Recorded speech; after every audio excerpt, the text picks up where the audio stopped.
Son las 6:10 de la tarde, las 5:10 en Canarias. Aquí seguimos asomados a la ventana.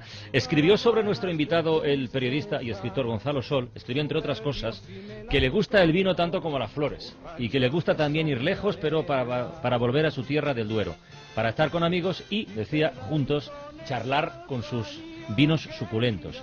Y como escribió Antonio Machado, y luego cantó Serrat en la canción que estamos escuchando, nuestro invitado es un hombre que ha andado muchos caminos, ha abierto muchas veredas, navegado en 100 mares y atracado en 100 riberas. Eso sí, siempre ligerito de equipaje, porque rápido, en cuanto puede, vuelve a casa, a Valladolid.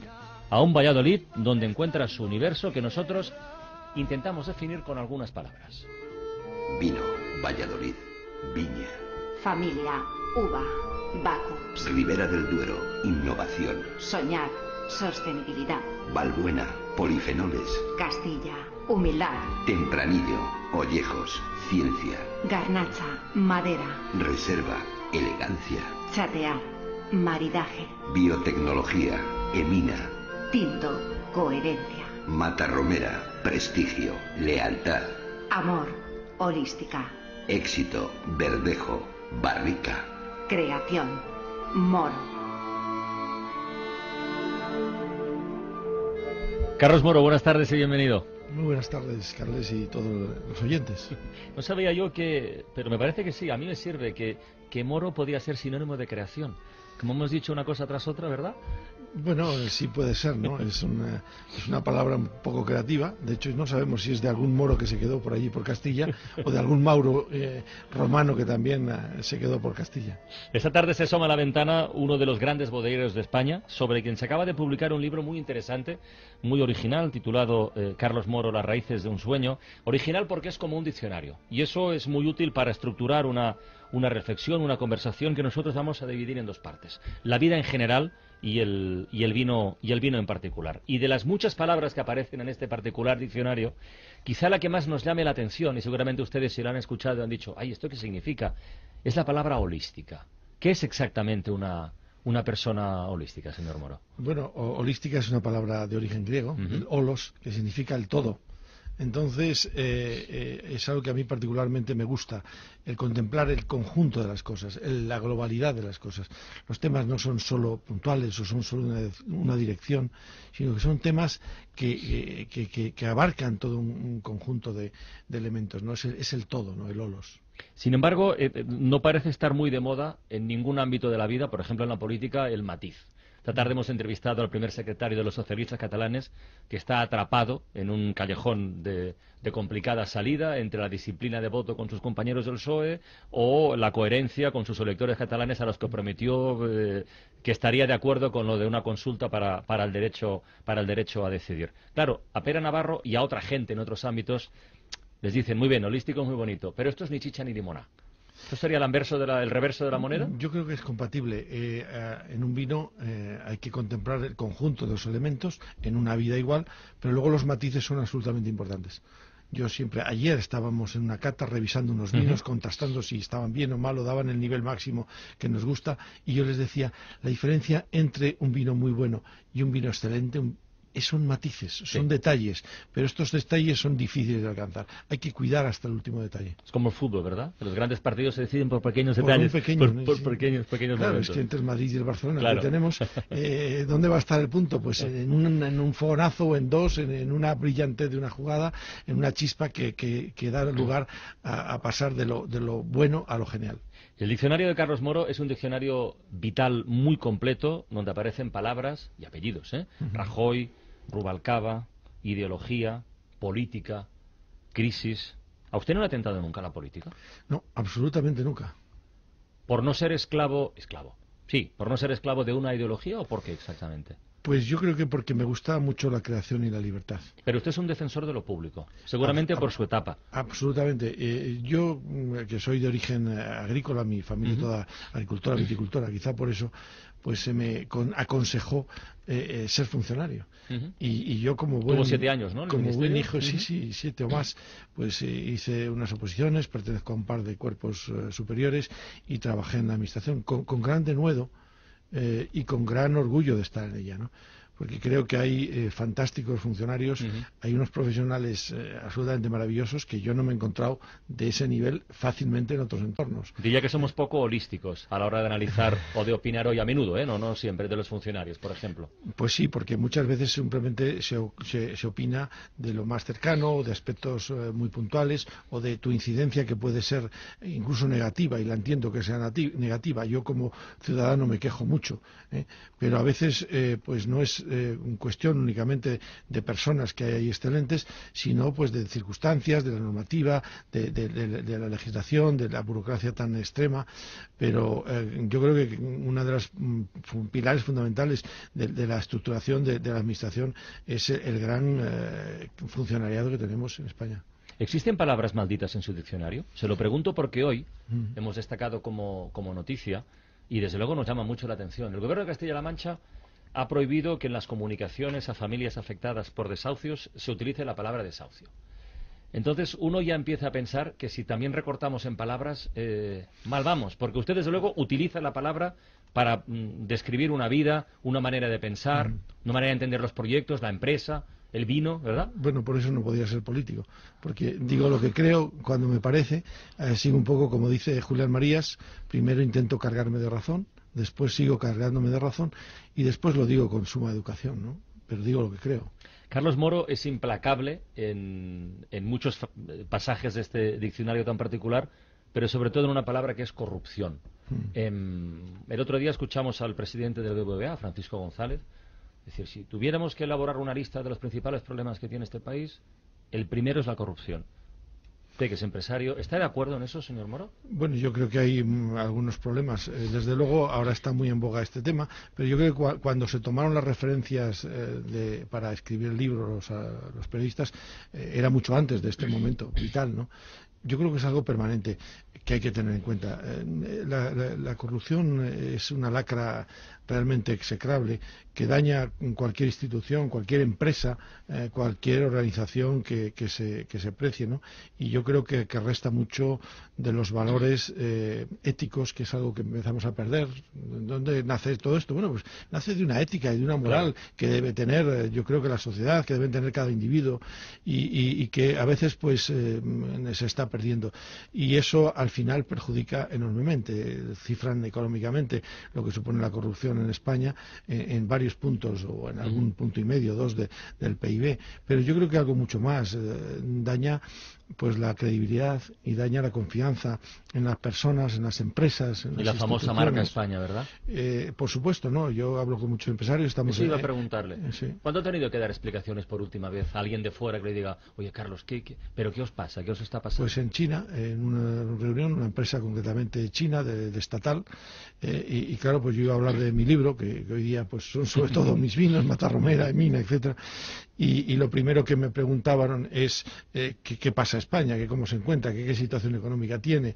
Bueno, mi contestación fue pues estupendo, porque acabábamos de ganar la Copa de Europa. Digo, estamos estupendamente, acabamos de ganar la Copa y somos los mejores de Europa. Bueno, la primera parte de mi exposición para vender vino pues fue vender España y defender los criterios. Creo que lo debemos de hacer todos, porque no podemos tampoco dejar caer que esto es lo general. Esto es una parte muy concreta, muy, digamos, específica, pero esto no es España, esto no es la generalidad, esto no son los millones de funcionarios, los millones de empresarios, los millones de políticos.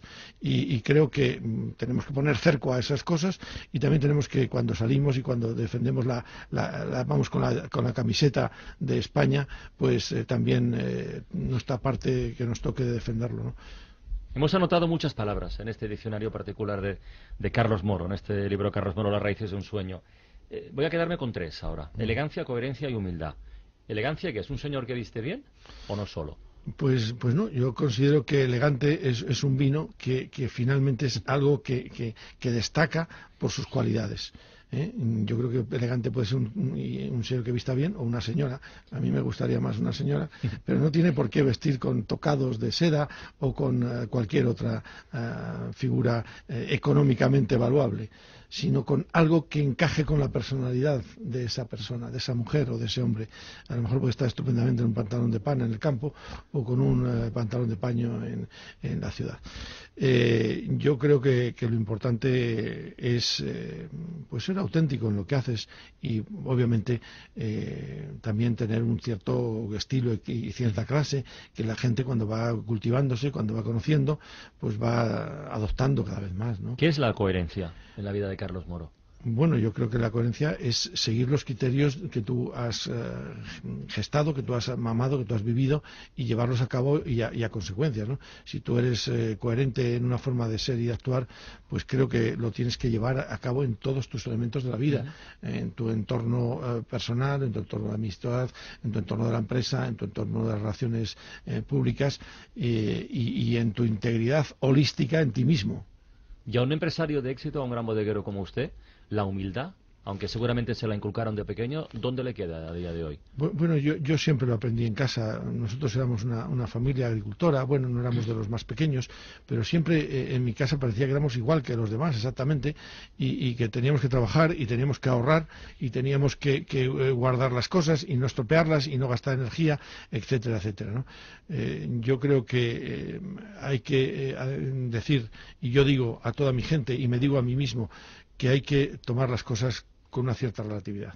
O sea, el ganar una posición, un premio, el éxito momentáneo, cuidado con él, que no cualifica ya en la vida, que hay que ganárselo día a día y que por tanto hay que no pensar que hemos llegado, sino que estamos en el tránsito. Y por tanto, mucha coherencia, efectivamente, también mucha humildad en los planteamientos. Y cuanto más subes o cuanto más escalones vas subiendo, ojo porque puedes caer más, por tanto, más sencillez y más humildad y continuar con el trabajo y disfrutar de hacerlo así. Carlos Moro ha pronunciado una de las 3 palabras que empiezan por E, que tenía yo apuntadas, éxito, pero también me ha notado, porque me llamaba la atención, esfuerzo y esnovismo. Esfuerzo y éxito efectivamente deberían estar siempre íntimamente ligados y seguramente es el camino más seguro al éxito, el esfuerzo. Y el esnovismo en el mundo del vino hoy, señor Moro, ¿qué papel juega? ¿Se ha convertido esto en una pasarela un poco para la gente snob? Ya sé que no solo, ¿eh? Bueno, el esfuerzo y el éxito se me permite primero. Yo es que no sé si tenemos éxito o no. Intentamos trabajar, intentamos hacerlo bien, pero desde luego lo que no ahorramos es esfuerzo. Y desde luego no sé si algún éxito hemos tenido o tenemos, pero el esfuerzo que hay detrás de todo un equipo, no mío, de todo un equipo de profesionales, de todo un equipo de personas que están detrás, de todo un equipo familiar también, es extraordinario. En cuanto al esnobismo, yo creo que, como todo, lo snob es efímero. Y esto va un poco en contraposición con algo tan arraigado y con tanta raigambre como la tierra, la viña y la uva. Ha habido un cierto esnobismo en el campo del vino, ha habido una, digamos, incluso inversión, una dedicación, que yo pienso que finalmente ha sido muy positivo, porque ha puesto en solfa ese mundo del vino, porque ha llevado inversiones al campo, pero eso no es todo, ¿no? Lo que es todo y lo que es más valioso es el trabajo de fondo, el buen hacer, la estabilidad en los procedimientos, en los procesos, el tiempo. Uno no llega, y mucho menos en vino, y alcanza el éxito de la noche a la mañana. La innovación. O lo mantiene, que si llegar a tener algo éxito es difícil, el mantenerlo ya casi es imposible. No sé, yo no sé cómo lo intentaremos hacer. La innovación es una buena herramienta para mantenerse vivo. Para mantenerse vivo en muchos sentidos, en el sentido mental, en el sentido tecnológico, en el sentido de producto, en la búsqueda y el encuentro con los consumidores. Nosotros tenemos que hacer vinos y las demás cosas que hacemos cosméticos, por cierto, unos cosméticos fantásticos para la señora Esdor Cosméticos en farmacias. Pues tenemos que encajar con lo que les gusta a las señoras, porque los vinos con los que gusta al personal. Y esto también tiene sus matices de cambio. Los gustos, los tipos, hay que irlos adaptando. Y las circunstancias hay que irlas adaptando. Y a lo mejor en un momento determinado pues si gustaban vinos estructurados, fuertes y de mucho grado, y hoy día a lo mejor gustan más elegantes, más finos y con un grado pues más moderado. O que se controle aspectos que hacen que luego sean más saludables, como las antihistaminas. Bueno, esto que a veces los vinos no bien elaborados pueden dar lugar a que duele un poco la cabeza. Bueno, pues vinos buenos normalmente no duele la cabeza. Vinos estructurados, ha dicho, vinos fuertes. Entramos ya en el vocabulario particular. Entramos en el cuestionario propiamente del vino. Lo primero, la primera palabra, las uvas. Las uvas, la importancia. Luego iremos ya a los polifenoles, ya a los taninos y a esas cosas un poquito más extrañas que le agradeceré que nos aclare. Pero la uva, palabra, concepto, bueno, uva, origen. Viña. La viña es la madre de la uva. Yo a veces digo, no sé si un poco pedantemente, que las viñas parece que tienen vida, evidentemente, pero parece que tienen inteligencia. Es una planta tan absolutamente acción-reacción. Se adapta totalmente y depende de cómo tú la cuides, la trates, te va a dar los resultados. Depende de cómo tú la incorpores materia orgánica o no, o elementos químicos o no, eso va a transmitirlo después a la uva.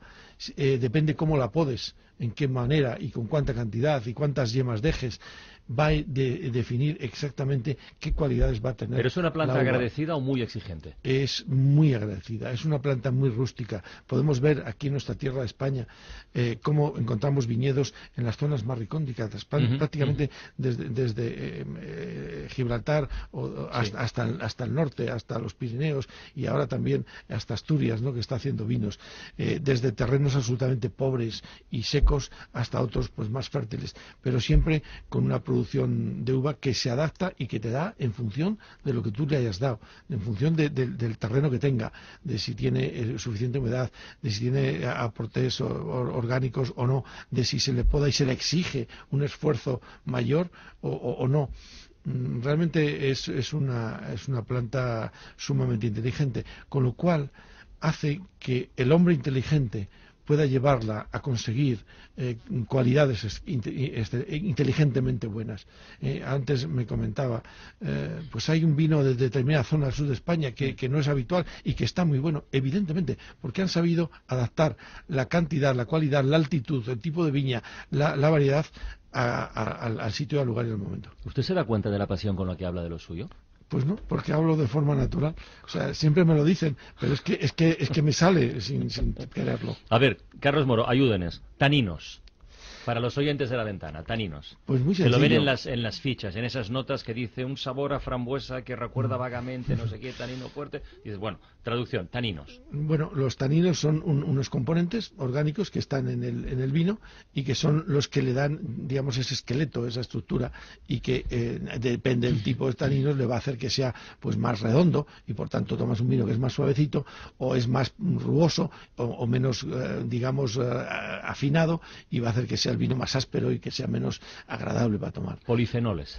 Bueno, los polifenoles son otros componentes orgánicos también que están en la uva, básicamente en el ollejo de la uva, mucho en la de las tintas, pero también en la de las uvas blancas, y que se incorporan al vino en el momento de la fermentación, cuando el azúcar de las uvas pasa a alcohol, y cuando se mantiene en unos depósitos, en unas barricas, en unos tanques, fermentando, haciendo ese proceso y al mismo tiempo macerándose. Todo el mundo sabe lo que es maceración y todo el mundo entiende bien lo que es pasar el azúcar al alcohol. En ese momento, los componentes orgánicos que están en el ollejo y un poquito en la pepita pasan al vino y se incorporan al vino y le dan el color al vino, y son esos productos tan beneficiosos para la salud, por lo cual el vino es un alimento que además es un alimento positivo, siempre tomado con la responsabilidad adecuada, y que hace que sea saludable, porque tiene estos taninos y estos polifenoles que son beneficiosos en general para la salud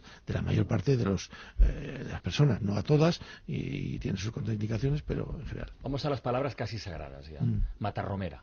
Bueno, Matarromera es nuestro referente, es lo que da nombre a nuestro grupo, es nuestra bodega más señera, es el nombre del pago sobre el que se asienta y es una palabra muy bonita.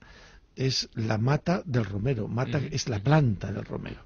Es una planta aromática que se da en la zona y que muchos dicen que incorpora algunos aromas a los vinos que tenemos, ¿no?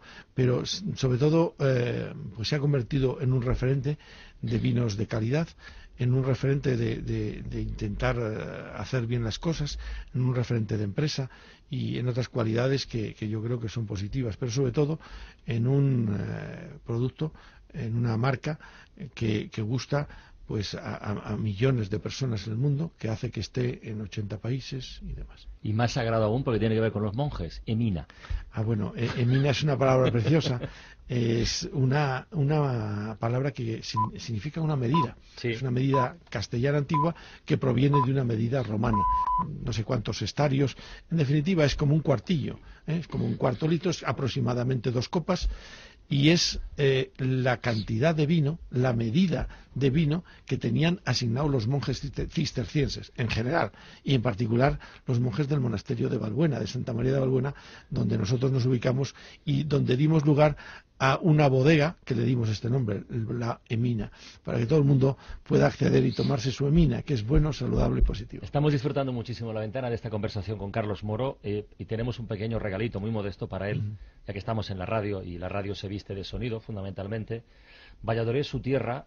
No sé si alguna vez se ha preguntado cómo suena o cómo sonaría el Valladolid de Carlos Moro. Nuestro compañero Nacho Vicente tiene la respuesta. Valladolid, primeros años 60. Así podría sonar el patio del Colegio de las Jesuitinas de la capital, donde el pequeño Carlos iniciaba sus estudios. Todavía quedaba un largo camino por delante para convertirse en uno de los empresarios vitivinícolas más importantes del país.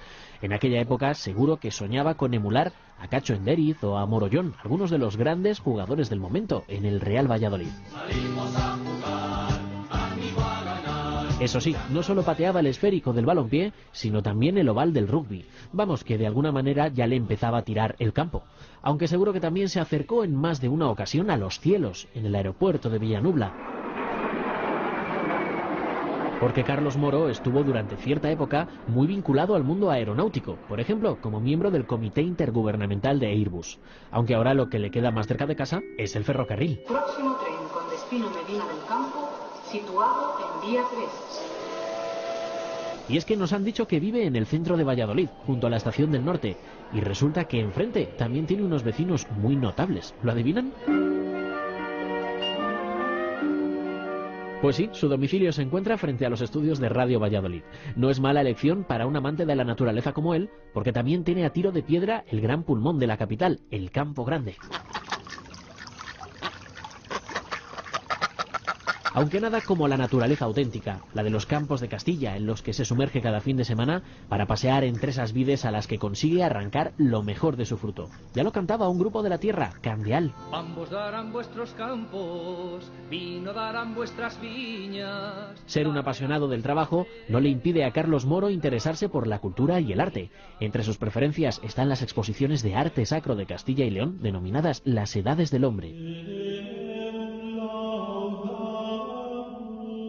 Tampoco se olvida de los libros. Como persona comprometida con su tierra, seguro que en su biblioteca no faltan obras de grandes literatos vallisoletanos como Miguel Delibes. ¡Mírale bonita! ¡Mírale bonita! Son los sonidos que ayudan a trazar la imagen de un hombre, pero por encima de todos, uno más, este.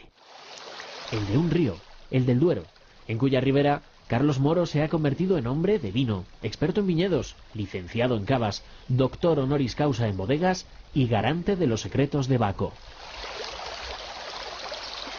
Carlos Moro nos ha regalado palabras y nosotros sonidos. Qué bonito, la verdad es que todo ello me recordaba, estaba imbricado absolutamente, está imbricado en mi vida, ¿no? Y nos ha regalado esa pasión que tú destacabas antes, con la que habla Carlos Moro, y que a lo mejor puede tener su base en algo que nos confiesa Rodrigo Burgos, que es el director del Museo del Libro, que nuestro invitado le confesó hace poco, que le dijo algo así como que está a favor de las cosas. Puede estar poco a favor o totalmente a favor, pero siempre a favor y nunca en contra. ¿Esa es filosofía de vida? Sí, yo creo que hay que apoyar y hay que hacer cosas, puede ser con más pasión o con menos, pero yo creo que hay tantas cosas tan bonitas, tanto en la vida que hacer y que disfrutar y que empujar, que evidentemente estoy a favor de todo en la vida. Le tengo que preguntar para terminar una cosa muy sencilla. Si Carlos Moro fuese vino, ¿sería tinto, rosado, blanco, clarete, con burbujas? Es difícil, pero yo creo que, pero hay que mojarse. Como hay que mojarse, yo sería, creo que un vino ya empieza a ser un gran reserva. Por ejemplo, del